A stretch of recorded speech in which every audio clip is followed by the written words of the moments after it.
Thank you, Mary Lou. Can everybody in the back hear us okay? Okay, wonderful. Thank you very much to the library for hosting us. Thank you to the governor for making time in the middle of a tough time to come and be here with us. I wanted to start with something that I haven't read this at any of our book events before, and we've been on tour with this book, I have, since it came out on June 20th. And I don't know why it's just occurring to me now to read this, one of these, but I read something about Rachel Carson's work. She had just bought a little place in West Southport, Maine, and was writing Edge of the Sea. And there's a woman called Maria Popova who writes, who keeps this sort of a blog kind of thing called The Marginalian. And this is how she described Edge of the Sea. The book was also an admonition against what we stand to lose, but was primarily a celebration of what we have and what we are. That's what I was trying to do with this book, and I'd like to start by reading you some of it. This little section I'm going to read will bring us back to 3 years ago this weekend, where we were. The arrival of COVID-19 demanded a profoundly different level of leadership from Governor Mills than most of her predecessors, if not all 74 of them. Her equanimity no longer seemed quaint in the face of a global crisis, with dire consequences in every U.S. state, however varied. She was forced to make impossible decisions between lives and livelihoods, and to rely on her cabinet, chosen when a global pandemic was an unfathomable disaster scenario, to implement them, come what may. By early November 2020, almost 250,000 Americans had died after getting the virus. The case count in the U.S. was climbing toward 10 million. Even Maine was watching seemingly every indicator of its hold over the pandemic turn against the state after months of mostly blunting its spread. Janice, this is one of the governor's closest friends who she let me speak with for the book. Janice remembered that Governor Mills didn't sleep much, literally. Her friend was just weighing everything back and forth. In a state like Maine, where she knows half the people in the state by name, you know that the decisions that are made are affecting people. You know how they're affecting people. This was in the middle of vote counting in the presidential election. Maine, as I recall, tied Colorado for the highest turnout in the nation, I believe, or second highest. We're usually number 1. 80%, right? We're usually number 1. Yeah, that was one of the toughest things during the pandemic. Is this too loud? It's okay. Whatever. I can't turn it on or off or up or down. Designing executive orders that would meet the needs of Maine people. Like in March, we started having town meetings. Everyone wanted to have a town meeting. The beginning of the pandemic. And you're trying to say, no, don't gather. Don't have people come together. And yet, town meeting is pretty vital to our culture and to our democracy. So we had to devise ways of people being able to vote on different measures, who's going to plow what roads, who's going to pave what roads, you know, all that kind of thing. And we had to really think outside the box. The other really tough thing was come election in November, we postponed the primaries to July actually. But in November, at the height of a very, very contentious presidential election, figuring out how we could encourage turnout without encouraging gatherings at the polls. I love to go to the polls. That's what I'm going to do Tuesday morning. Be in Farmington to vote in person. I love seeing people, seeing neighbors and friends, and voting in person. And a lot of people do. But we needed to discourage that, but also encourage turnout. So at one point, and we were getting sued, some of the people were suing us to say, well, you just got to lift all the regulations. You just got to let people mail in their ballot, and whenever it's received, that'll count. I'm thinking, well, that would be codifying procrastination. That doesn't seem right either. And I don't think I can constitutionally do that. So I called. You were seeking moderation. Moderation, yeah. Compromise. So we, about a month before the election, I called a friend of mine who works at the community college.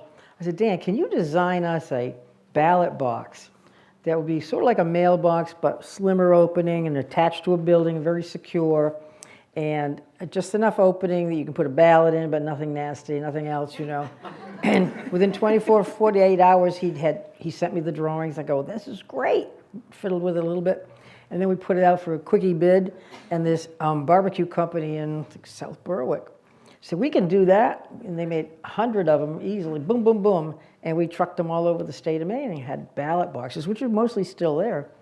And we ended up having, I think, an 80% turnout in that presidential election, with about 60% absentee or not in person. So that was successful. Pretty extraordinary. Yeah. So I want to go back even further in time, and deeper into the sort of the beginning, early weeks of the pandemic, sort of contentious time. And I'm going to read you a little bit more about your governor at that time. By April 20th, when protesters rallied outside the Blaine House in 40-degree weather, Governor Mills may have seemed to them remote and imperious, holed up in lavish comfort while her constituents cope with oppressive mandates she'd imposed, which were costing people their jobs, homes, and businesses. Her reality, though, consisted of relentless workdays filled with the lonely weight of unfathomable choices and nights on end in a house full of empty rooms, with only her state police security detail for company. The governor was a widow at the time of her election in 2019. Her husband, Stan Kuklinski, had died 4 years earlier after suffering a stroke. Her 5 stepdaughters from the marriage had their own homes and families, so she lived by herself in the sprawling Blaine house. The pandemic only magnified her isolation. I'd lived alone before, she explained, but I wasn't governor.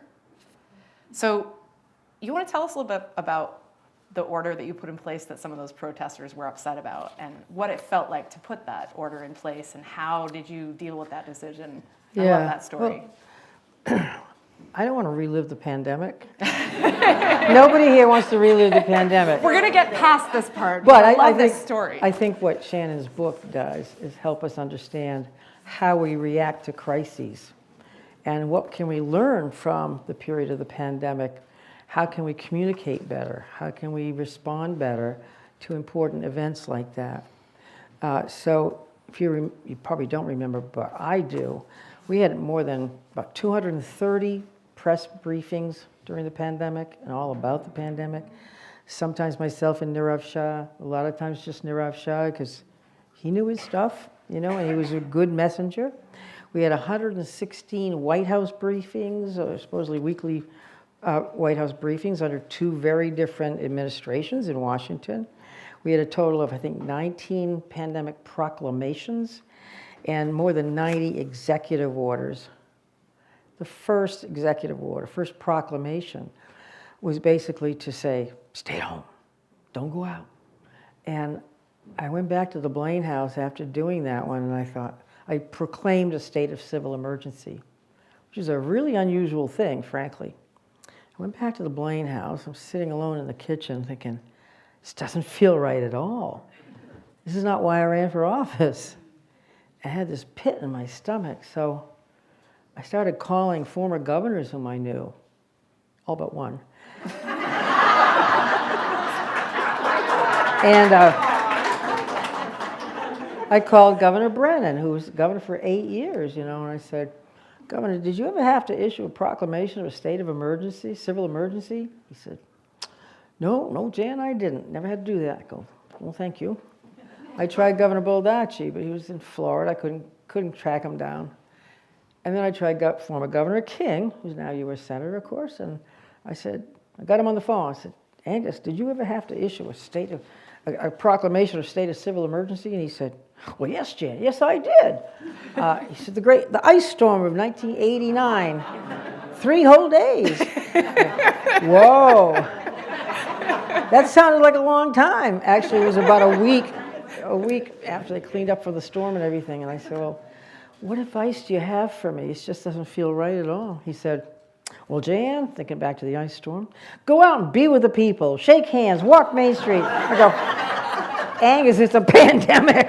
It's a contagion. Oh, yes, he said, of course you can't do that. And they said, if you want my best advice, it is simply this. Tell the people the truth every day. Whatever you know, if you do know, if you don't know, if it's in between, tell them what you do know, and obviously don't gild the lily one way or the other. and they'll listen, they'll follow your leadership. And so that really is what we try to do every day. Tell the people what we knew, don't make up what you didn't know, and admit what you don't know and move forward. And that's what we did. There was a lot of unknowns. There was no playbook for this pandemic, no playbook whatsoever. Every governor knew that, but I'll tell you, for the first 7 or 8 months, it was like you're on your own. The federal government provided some funds for this and that, but we kept being told it's up to you governors to do your thing and find testing equipment, find masks and PPE and such. And I remember then Vice President Pence telling us, well, just go down to the hardware store and buy those masks that you use when you're painting. I said, really? Those are going to keep COVID out? Yeah, well, anyway. So we were pretty much on our own. But we had great private partners here in Maine. LL Bean and Flowfold and other private companies turned to and started making masks. All kinds of people started making masks. A place called American Roots in Westbrook, where they have been making, a lot of Afghani women have been making vests, fleece vests and such. They turned to making masks and PPE for all the people in Maine. And state government purchased a lot of those for every state worker. Anyway, that happened. And then Abbott Lab came to, and IDEX came to with testing equipment, and we needed to get an emergency use authorization from the FDA for this novel kind of testing equipment, that testing apparatus that IDEX had used on. They're an animal veterinarian provider, but they had discovered a different way to test for COVID. And so I lobbied the FDA, and it was, pins and needles for a while there. And the woman I was talking to on the other end of the phone in Washington happened to be from Maine. So that was a good circumstance. And then she called me back on Wednesday night, and she said, you got your emergency use authorization, EUA. And I just broke down and cried. I said, oh, Christine, you don't know how many lives you've saved. Tens of thousands of lives right here in Maine, just having that testing equipment. Because we didn't have a vaccine, obviously, at that point. We had masks, we had stuff like that, but we didn't have not much testing equipment. The federal government was parsing it out, depending on what week, and I don't know what the method was, but it wasn't very good, not very reliable. Anyway, and I had started out thinking also about, well, the economy is going to just die on the vine. And I spoke with Eric Rosengren, who was then the chair of the board of the Federal Reserve Bank of Boston. And I said, what can I do to think about recovering the economy? And this is in March, April. He said, well, you can't have a healthy economy without healthy people. You can't have a healthy economy without healthy people. So healthcare first. And that was a focus. Then I put together an economic recovery committee with some really smart people. If you want to be a leader, you got to find people smarter than you for the most part to give you the stuff. And they worked for 6 months and put together an economic recovery report. Anyway, but I also looked at the history of the 1918 flu. And that was interesting because the communities that use non-pharmaceutical interventions, so-called, like I think it was Missouri, I'm thinking, that said, well, we have to keep people apart and do all these things while having a drug to fight this epidemic. They did much better, health-wise and economy-wise. Their agricultural economy, industrial economy, financial economy survived. Other communities like Pennsylvania, Philadelphia had big parades. They just said, we're going to ignore this. Disaster struck, and their health care was terrible, and they lost a lot of lives, and their economy never really came back. So anyway. Your plans had mixed reviews, we'll put it that way, among her constituents. Some of them went along with it, some of them didn't. And there were emotional responses. I wanted to read a little scene from some of you might recall. This is right around when she had announced her phased reopening plan for businesses in Maine. And this was coming up on the tourism season that we all know is so vital to the state's economy, as you mentioned, and trying to balance people's lives and livelihoods in a way that would keep the most people healthy. 2 days later, a restaurateur named Rick Savage, who owned a large brew pub in Western Maine, appeared on the national primetime Fox News show Tucker Carlson Tonight and accused Governor Mills of acting, quote, rogue on her own and not consulting experts. He added that he planned to defy state law and reopen his establishment the next day. The show's controversial host had strong personal ties to Maine, having spent summers in the state's western region since he was a child. He echoed his guest's frustration, calling Governor Mills, quote, the most incompetent, self-involved, dictatorial governor I've seen in a long time. He then wished the restaurateur Godspeed, good luck in his plans to break the law, and smirked while his guest proceeded to announce the governor's personal cell phone number. That was great. The live segment aired during the show's highest-rated quarter. At that time, it had become the most-watched program in the history of cable news. Suffice it to say, she got a few angry voice and text. 4,000, I think. So around that time, Ditch that phone. one of the opportunities I had with this book that I saw was to highlight the things that are so unique to me about this politician. I'll tell a little bit about the story of how we met, but I was told that she was unlike any politician I would ever meet. And one of the many ways in which she fits that bill is she's a poet, a published poet, only the second governor in Maine's history to be a published poet. The first, Enoch Lincoln, was buried in a crypt across from the State House, but his body is missing. One of the great unsolved mysteries of Maine. Anyway, so a couple days after the whole Rick Savage thing, another protest against pandemic restrictions drew a bigger crowd in front of the Blaine House than the first. The governor sat in a small room on the opposite side of the building, studying a painting by Jamie Wyeth that the artist had loaned her. You want to describe the painting for them, and then maybe no read surprise, the poem? it's a seagull. And it's a beautiful seagull, and it takes up like 4 or 5 feet. And it's got a lot of color. And it's called Wake. So it's a seagull, but there's the wake of the sea in the background. And as the demonstrators were chanting outside, she was writing a small poem that she titled the same title as the painting. I'd love it if you'd read that. Wake.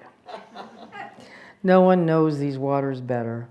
The tide, the flow, the spray, the foam, the whites and purples, defiant golds and grays, the gull-spewed air, the deep green fullness, and the awful emptiness. No one knows these weary, fearful waters better than the bird and you navigating an angry wind. That's it. Very uplifting. A downer. Beautiful. So in the middle of all of this, the governor's office is getting inundated with mail and email, too. I thought it was very interesting that a lot of the critical commentary was coming by email. Anonymous. And the positive stuff was coming by hand. And in the midst of all of that, a letter arrives from Temple, Maine, about 40 miles away. And the woman who's reading them, her name was Martha. She was the governor's director of constituent casework, and reading the mail fell to her during this time. She took out a letter written by hand on 2 pages of lined 3-hole notebook paper. The sender's penmanship was small, tight, and so distinctive that Martha read the whole letter, which was now a week old according to its date. Its writer, Ashira Knapp, explained that she and her husband Chris were in their early 40s and had 2 adolescent children. She described their family as homesteaders who ran an outdoor education business teaching resilience living skills. Ashira also had a part-time job in a medical office, but for now the family's income was at a 100% standstill as far ahead as we can see. The Knapps had no debt, but were living on savings, she wrote, through being very thoughtful and because we provide for a great deal of our needs from our land, including grain, vegetables, eggs, meat, and milk, about 70% of the food they consumed. Nonetheless, their business was among those that cannot open right now. Ashira added that she was sharing her family's situation because she felt they had a leg to stand on when we say we support you. She wrote that she had been so grateful throughout to have Governor Mills in office during the pandemic, We've felt strong and sensible leadership from you, which has been a great comfort and confidence builder. The Naps had been listening with horror and disappointment to news stories of protests and people and businesses defying laws. We've had a good many discussions with our kids about freedom, choices, social responsibility, and laws. Ashira felt that there were no easy answers with this one, that no matter what decisions the governor made, people will get sick, people will lose money, and people will get angry. She added, I'm sure your own hopes and dreams for your work have been upturned just like the rest of ours. In closing her letter, Ashira lamented both the unprecedented situation Governor Mills was dealt and the unfair criticism being leveled at you right now. She believed no one in the world knows how to get through this, and there's no way through that does not have anger, fear, and death along it. So this is the letter that shows up and makes such an impression on Martha Currier that she sets it aside.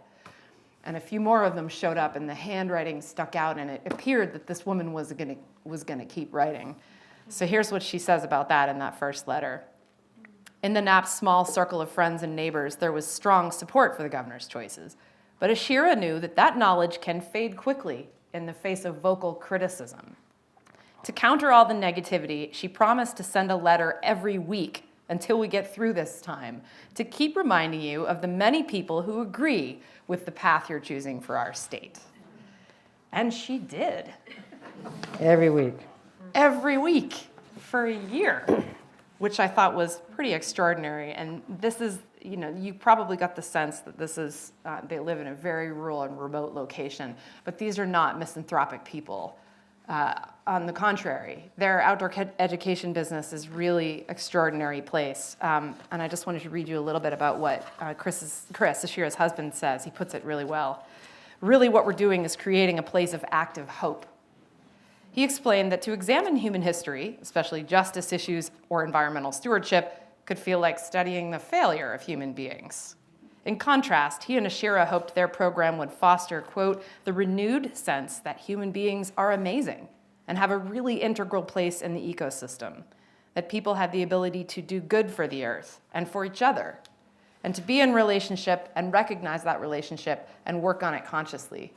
So they teach all kinds of programs for people of all ages. Many of them are aimed at kids and come from surrounding communities to learn everything from foraging for acorns and making bread from the flour they grind to basket weaving and navigation and you name it, surviving off the land. That's a little bit about them. Do you remember the first time you read one of those letters? Yeah, and she, you don't get many handwritten letters. In general, we don't write letters anymore, right? A lot of email, quick send, but during the pandemic, I got a lot of cards and letters, often just short ones, whatever, but people wanted to write, and I thought that was great, aside from the emails. And so I took to going back to the Blaine House in the evening and writing people back. If they took the time to write me a note or a letter, I would write them back. Something fairly simple, but still, because that was their way of reaching out and their way of communicating, and everybody was kind of isolated. Even if you had family at home, you were kind of isolated. And so I got that letter, and I wrote her back, and then she kept writing and writing. And I couldn't keep writing her back, but no, it was grounding to me. They were pretty thoughtful letters, and her handwriting was legible. But I got cards and letters from kids, too, that were very moving. Got a card from a kid named Savannah in Bangor. I think she was 10 years old. She said, "Dear Governor Mills, I support what you're doing. I hope this COVID thing doesn't isolate our hearts from one another." And you realize that's what kids are thinking. They feel so alone.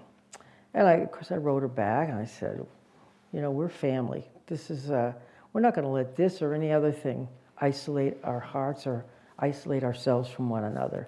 Because this is Maine, we're a small state. We know each other, we love each other, we care for each other. So that was just one of hundreds of letters and cards. But then I began hearing from Ashira, and what was neat was that every week she was telling me what the kids were doing. She was homeschooling them. She was trying to run a business, she and her husband, Train a putting dog. one, train a dog, unruly dog and whatever. And in the spring, she was birthing a kid, goat kid. Goat kid. Yeah, and things like that. So it was very grounding to me to know what people were doing out in the real world, since I couldn't really go out and about and walk Main Street and all, like everybody else couldn't. So it was good. And once she wrote me a note, she wrote me a letter sometime in October, and this was after there were craziness of the spring and summer, when there were the demonstrations and Black Lives Matter and the mill in Jay, the digesters blew up. It was like, oh no, bring on the locusts, please. And when we saw the video of the mill in Jay, the digesters, I thought, oh my God, we just lost hundreds of people. And yet it turned out, an hour or so later, we found out they'd all gotten out alive. Nobody injured. That was just a miracle. So, but it was pretty tense. So Ashira wrote me, she said she and the kids were watching one of the Lord of the Rings, Fellowship of the Ring movie. And she talked about how Frodo and Gandalf were discussing things in the movie. And Frodo said to Gandalf, I wish the ring had never come to me. I wish I never had the power. Gandalf replies, so does everyone who lives to see such times. But it's not up to us what comes to us, only what to do with the time we have. I thought, well, that's timely. Good old Gandalf. But she would write me things like that every week, and it was just really uplifting and grounding. So It was also a report, I think, from some of the far-flung places, and she lives very close to the governor's hometown in Farmington, so she's like 7 minutes up the road. So she would report what was going on in that university community. It was like a bellwether. One of them, I love this, was my favorite one. She wouldn't let me reveal the person's identity, but she did let me put the story in the book, and I thought it would resonate pretty universally. Shira continued to appreciate the governor's choice of strong statements and language, as she wrote in her next June letter. In her opinion, Governor Mills was not rude, but gave her positions without pulling punches or getting swayed. Shira added, I'm also relieved as a citizen of this state to hear you, citizen, my mother would get upset with me for citizen of this state, to hear you speak the way that you do, because it takes away my concern that you will change your stance because of pressure. She did not know many people who disagreed with the measures the governor had taken to manage the pandemic so far. She had only one acquaintance who was strongly opposed, but at least had the grace to say he honestly didn't know what he would have done differently, just that he would have. Ashira thought that, quote, if people looked deeply enough into themselves, a lot of them would find that they are frustrated, angry, scared about the situation, and displacing those feelings onto you or others when actually there really was no other sane choice for how to keep people safe. I knew it. The first time she mentioned these letters to me, I wanted to pound on the table and that's the voice we're missing. The grace, the civility, the wisdom, the compassion. I want everybody to read these letters. And so that's sort of the driving force behind why we're here. And so I'll tell a little bit of that story. I am working on a play about Jamie Wyeth, and I wrote him a poem to thank him for his time. He was letting me interview him a lot. And he said, what are you doing? You should come to dinner. The governor of Maine's a poet.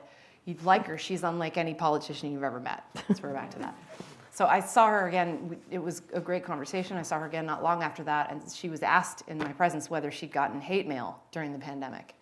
And she said she had, but she'd gotten much more positive correspondence, including from this one woman who'd been writing every week, and she got very emotional and said that woman had just sent what was going to be her final letter. And it was her emotional response to that I've been reporting on politicians for a lot of years, 20 plus years now, and it's very rare that they allow themselves to show emotion in public. And that this correspondence had that great an effect on her seemed to me, it set off all my bells when I see a story. So I'm going to put her on the spot and tell you a little bit more about her, because I think it's amazing to me how few people know about her backstory. And I think it's pretty great. You may or may not know some of these things about your governor. You're going to learn a lot more about her, because one of the great things she let me do was publish excerpts of her personal journals. Excerpts from this period of time that were unedited. Now, if that isn't integrity, I don't know what is. It's risk. Trust. After high school, she enrolled at Colby College in Maine, but didn't take it terribly seriously and dropped out after 3 semesters. How many people here knew that? The school had been too close to home, only 38 miles from my house, she said. Both her parents had studied there, and they kept showing up. You know, if I'd go to a fraternity party after the football game and try to have fun, my mother and father would walk in the door. You can't have fun as a college kid when your parents are right behind you. She had allegedly, quote unquote, no aims other than not wanting to go straight through school or have any big career goal. So she moved to San Francisco during the Summer of Love in 1967, Okay. as one does. So much was happening in the world, and I just wanted to see a lot of things in a lot of places, like a lot of young people. The next year, though, she resumed her undergraduate studies at the University of Massachusetts in Boston. I think I got a 4.0 the first semester, she said. I worked hard and enjoyed it more. She also studied in Paris at the Sorbonne and learned to speak French. During the Christmas holiday that year, she went hitchhiking in southern Spain, where the poet Federico Garcia Lorca grew up. She loved his work, which was contraband, under then dictator Francisco Franco, and she would read it to the young people who gave her rides if they weren't singing the universal language of Beatles songs. So fast forward, and you heard her resume from Mary Lou at the beginning, and you'll read a lot more about it, but one of the things I wanted to celebrate about this leader, I think, is deeply resonant in this time. The governor's decisions 9 months into the pandemic continued to aggrieve some Mainers, but reassure others. That paradox was, quote, part of the nature of this crisis, said U.S. Senator and former Maine Governor Angus King. The problem Janet had, he believed, and what made her response so remarkable and important, was that she had to make decisions that would have direct impact on people's lives. If, for example, her order for a curfew shut down your bar and you lost money, or maybe even lost your bar, you knew it. Senator King said, what you didn't know is that she may have saved your mother's life. But it takes real guts to make decisions that have an overt negative political implication on the abstract proposition that it will save lives. Senator King attributed some of the criticism aimed at the governor and any of her counterparts who'd made similar or more cautious decisions to the coarseness of our current political world and leaders who have enabled and encouraged that. So I wanted to read that. I think it's still very applicable.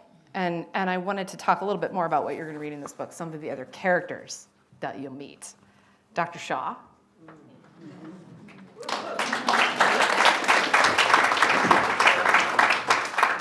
We get to spend a lot of time again with Dr. Shaw. If you miss him, he's back in the pages of this book. And does everybody Still know lives in Brunswick, he still though. lives in Brunswick, and is the second in command at the U.S. CDC. Did you all Yeah. you don't know that? Okay.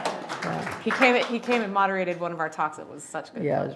So Dr. Shaw comes back, and also the governor. She told me I'm halfway through writing the book, and she happens to drop in conversation that her niece lived with her for the second half of the pandemic in the Blaine house, and I said, Who's this? What's this? I want to hear more about that. And Julia lights up the second half of the book. She kind of comes in and injects this little bit of humor and youth and vigor. And I'll just give you one little example of that. This is great. Okay, so She was in college. They got, you know, Yeah, the she dorms was, closed and all that stuff. So she moved in with me. yeah, they were Great alternating. way to go to college. Move in with your aunt. Cripes.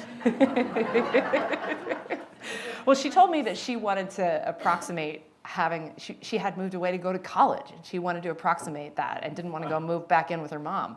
So she went and lived with the governor. which I thought was cool. Okay, so here's what she says. So to reduce the potential for COVID-19 to the campus, blah, blah, blah, blah. They'd always been super close. And so it just felt natural to ask if the governor wanted a housemate to kind of shake up the world a little bit and annoy her in the most loving of ways.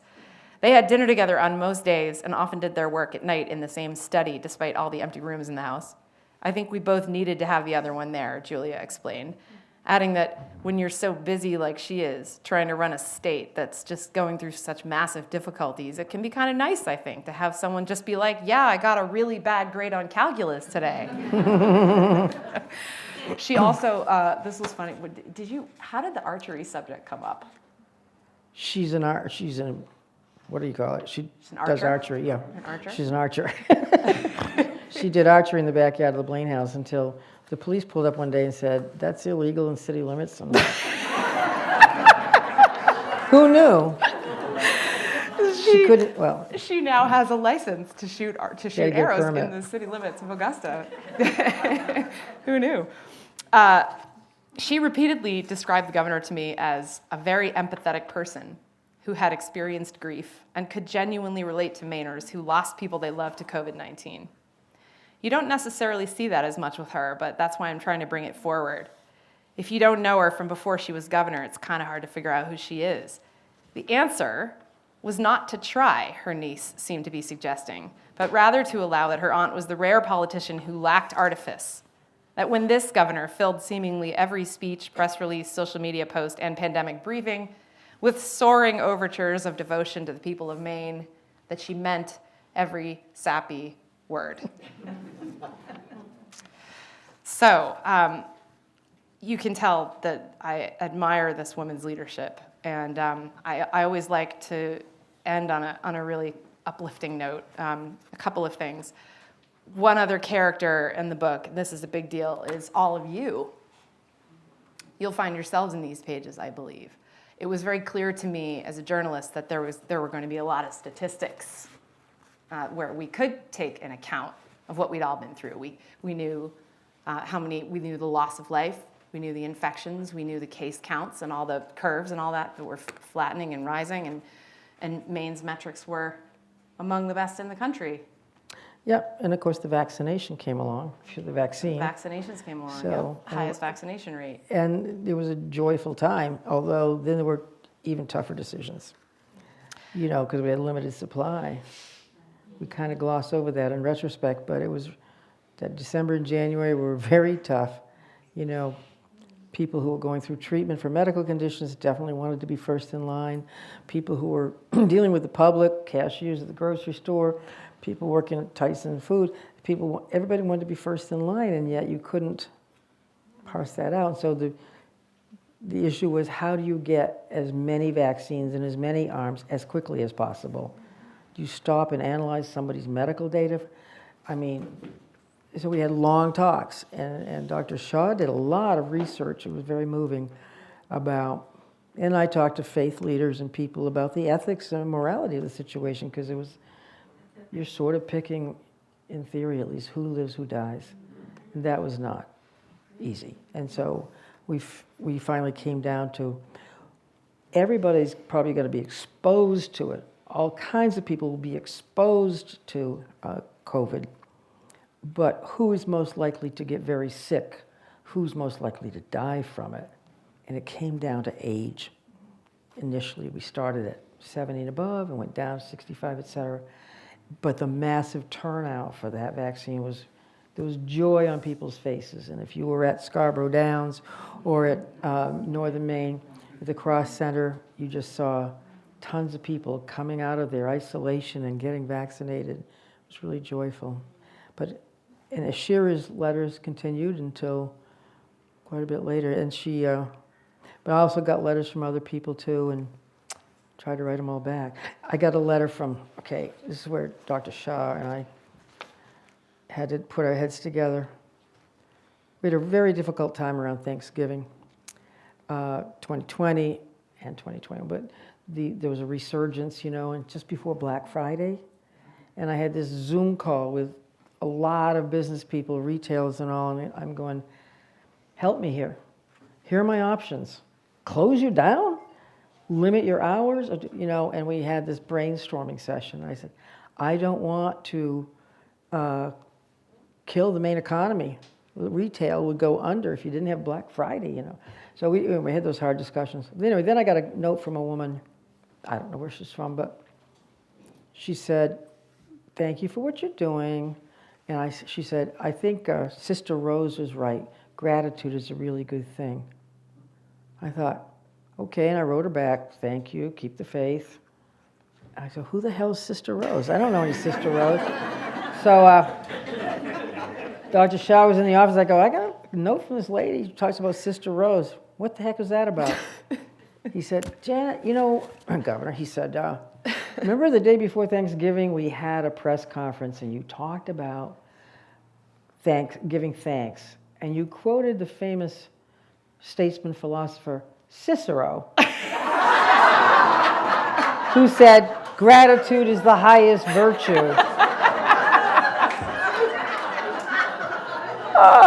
Cicero, okay. So now in the office every week my staff say to me, what's Sister Rose got to tell you? What's Sister Rose advising you? Smart Alex.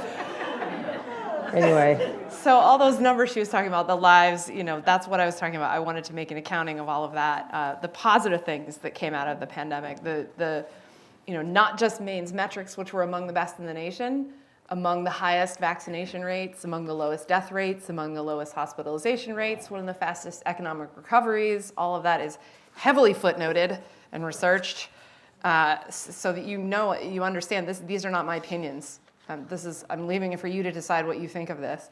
But then all of the little things that each of us did to keep each other safe, there would never be an accounting of that. How do you account for that? The lives saved because people wore a mask when they were taught, whatever. So you'll all find yourselves as a character in this book, hopefully, as well. And as I said, I wanted to ask the governor to shed some light on where the title came from. If you wouldn't mind reading some of Ashira's last letter. Well, Ashira wrote her last letter. Again, she's been my pen pal for about a year. She said, it was a little premature. She said, thank you for what you've been doing, blah, blah, blah. It saved lives. Well, some people never changed their opinions or practices, and many more just want to see the pandemic behind them and forget the whole of it. There are also those of us who will let the emotions and lessons stay with us. The experience is one that shouldn't be forgotten. There's a lot there for individuals and societies to continue working through, et cetera, et cetera. I'm not going to read the last part, but anyway, I kept thinking about that. The emotions and lessons should not be forgotten. And you think, okay, what are the lessons of the pandemic? We can't just say the door's closed, things are a lot better. I got my COVID booster yesterday. We're going about our business as usual again. But I think there are a lot of lessons, and some of the lessons involve how do we have a sense of community? How do we boost that sense of community when exigent circumstances, when difficult circumstances keep us apart or keep us under a cloud of some sort? And that's very difficult. We learned to Zoom. We learned to have Zoom meetings. Who knew what Zoom was before the pandemic? Boy, I learned. And we learned to keep in touch in different ways. We remembered to call people whom we hadn't called in a while and just stay in touch and say, I love you. I'm thinking about you. And I wrote back to Ashira, because this book is not about me. It really isn't. It's about Ashira in good part, and it's about the people of Maine. I wrote back to her to thank her for her last letter. I said, gee, what did I say? I said, you've written your last weekly letter of support. Your letters have been handwritten, heartfelt, and real, and have helped keep me grounded throughout this year. And those letters that also help my staff remember that families in Maine are dealing with issues every day. Training a new dog, homeschooling children, birthing farm animals in the spring, running a business, going to work, putting one foot in front of the other, doing what has to be done to get by. I said, Ashira, your children will surely remember this time as the year their mother taught them the value of an inquisitive mind, the need for integrity, faith, and hard work, love for neighbors seen and unseen, as well as how to birth a goat kid and how to adore a disruptive dog. In other words, leadership. So I needed a title. I had like 4 hours to pick a title, and I had a long, it's hilarious to read it now, but a list of very bad titles, and I knew none of them was this title. And I was talking with my sister, who was on the local school board, and I said, just talk at me about leadership, and you know, or no, I didn't say that. I said, talk at me about what it's like to do that job in the middle of the pandemic. And she told me that, you know, there just are some people who should never make decisions for others. And it had been a parade of them, right? The parents saying, I want my kid, I don't want my kid wearing a mask. And I said, oh, you mean, in other words, leadership, having to make decisions for others. And I thought, where the heck have I heard that phrase? The governor used it to describe a Shira, which was striking to me, I thought. And to her point, it is not just about her. Absolutely, Ashira wrote the letters that, you know, led me back to her and to her whole part of this. And that's, I guess, a really important message of this book. When Ashira asked me what was I doing, first the governor said, you got to get her permission to do this. You know, 'cause she never meant for her letters to be published. And so she said, well, I'm happy for you to do it, but you know, what's your intention? Why you think anyone's going to be interested in reading these? And I said, it's a stunning act of agency. You know, to believe in your consequence as a human being, that something you write could have an effect on a leader in position. You know, too many people are talking themselves out of the difference that they could make every day in the face of these great big problems. Where do you start? How could one person? I just want to celebrate your agency. And she's like, what are you talking about? Case in point. She made me promise not to portray her as someone who sat down determined to make a difference in the governor's day, because it wasn't about that for her, which is all the more beautiful, I think. So yes, Ashira, you will learn a lot about her and what kind of person does that. You got to be a little to sit down every single day. But how many people here have ever written to their elected representative? Uh-oh. Wow, that's helpful. How many of you have written more than once? Okay, all right. So for that quarter of the room, you'll relate to this. But I thought it was an extraordinary act, and so yes, I did want to amplify the reach of that agency and share these letters with all of you, and also to celebrate the leadership of an unusual politician. So I hope very much that you enjoy. We'd love to answer questions that anybody has about the book or how it was written or the governor, or anything you want to ask. Here she is. A question. Have you met her in person? Finally, I hadn't met her until we had our first book event, which was in Farmington. I mean, she lives about 8 miles from my house, but I'd never met her. Yep. I have now. And now I've been to her house, too. It was funny. The first time they met, we were in like a restaurant in their hometown, and I'm standing behind them, kind of, you know, they hug, and I turn and I go, was that awkward? And they go, not until you said that. But yeah, they were both a little bit worried. You know, when you carry on a correspondence with someone and then you meet, you wonder if it's going to be the same. And she did several events with us that first week. We had 3 together, and they were wonderful. Yeah. Yeah, she's a very cool lady. So yes. Any other questions? Go ahead. These aren't questions, but excuse me. But 2 things I'd like to say. One is, I happen to have, this was sent to me on email, a picture of a baby that said, they obviously did not stay 6 feet apart. I get it. COVID babies, yeah.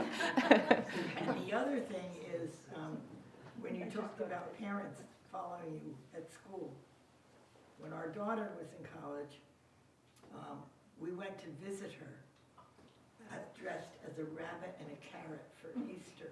Oh my God, was she angry. To this day, I don't think so. Okay. Other stories or observations or questions? Go ahead. I remember sitting through and watching those daily press conferences. I would watch the main one around noontime, 1 o'clock, somewhere in that area, and then I would watch the national one later in the afternoon. And my wife, who was sitting in the chair next to me at home, she was dying of Parkinson's at the time, and I would watch the main one and listen to the statistics get told out every day, but there was just something different. Because then I would turn over and watch the national one later in the afternoon, and I'd watch Vice President Pence hold up his sign, 30 days to stop the spread. And I would listen to our president and his anger, I think because he felt it was costing him votes and he might not win the coming election. But I said to my wife, I said, I know what the difference is. I said, I listened to the one from Maine, and they're talking about what we're going to do to eradicate this, that things are going to be hopeful, that things are going to get better.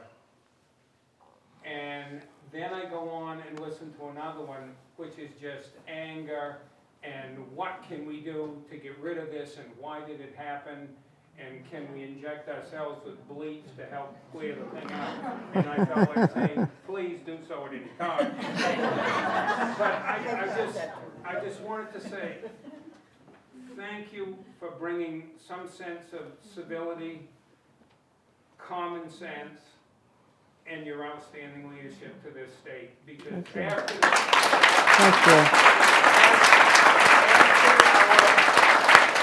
after our previous governor, it was clear that there was a major, major difference. And maybe I'm a bit angry because I'm one of those retired teachers who he partially, if not fully, ripped apart our retirement system. And I wrote him 2 letters during that process. Yeah. And fortunately, 7 of the 11 points that I brought up to him, he did get the legislature to go along with, so it wasn't quite as bad.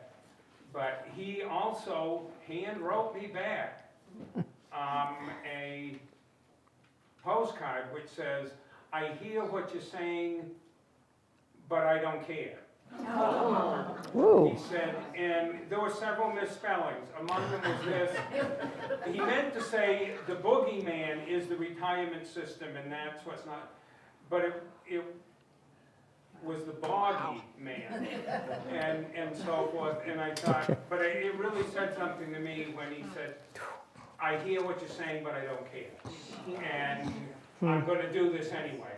And so forth. And I know, having watched you and through the recent events of the last week or two, practically in tears yourself, that that is not anything that you would ever say to anyone whatsoever. So thank you. Thanks.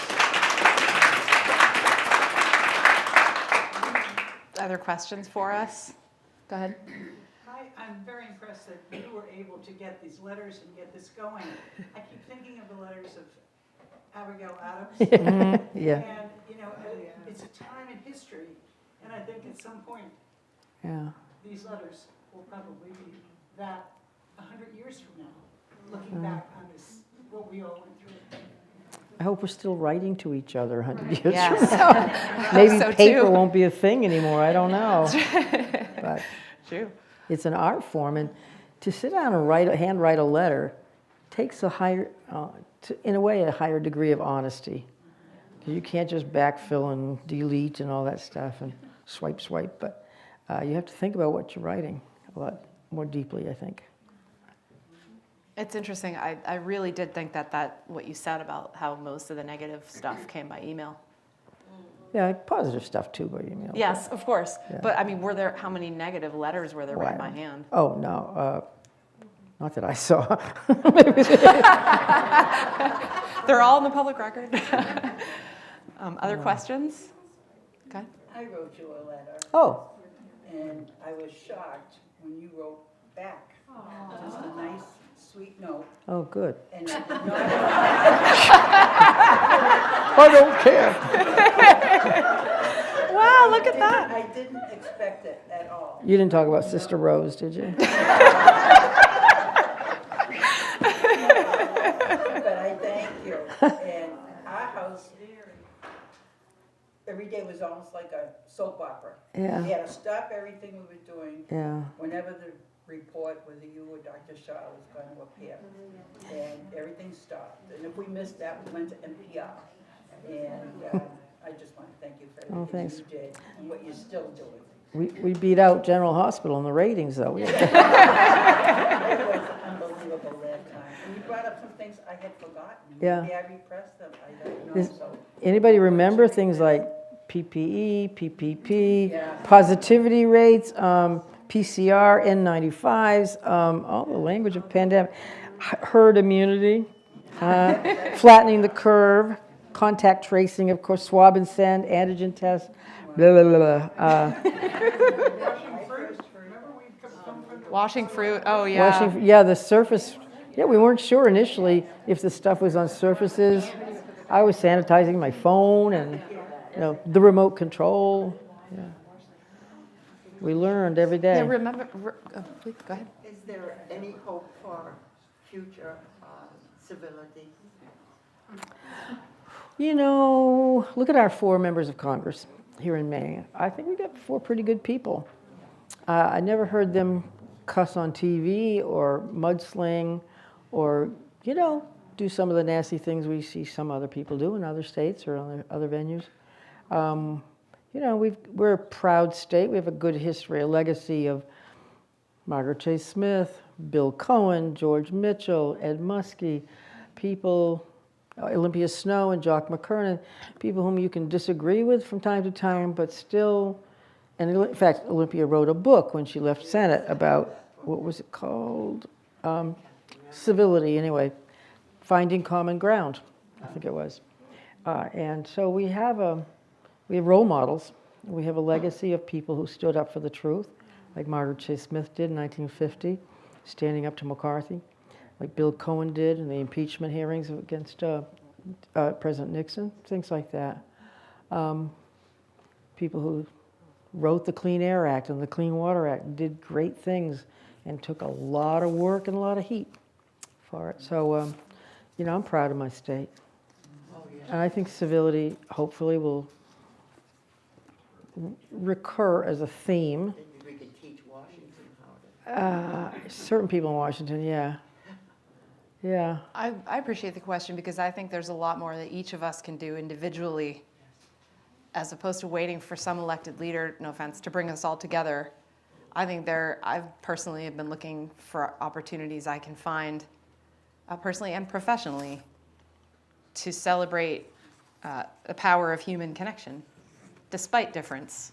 Mm-hmm. Like I read at the beginning, the book, Rachel Carson's work was an admonition against what we stand to lose, but primarily a celebration of what we have and what we are. So I think that's a good question to end on. I really do. I share her optimism, and I think I encourage all of you to keep it alive among us. And thank you so much for coming. Yes, thank you. Thank you. And thank you very much again to the library for having us. Thank you. Some signing.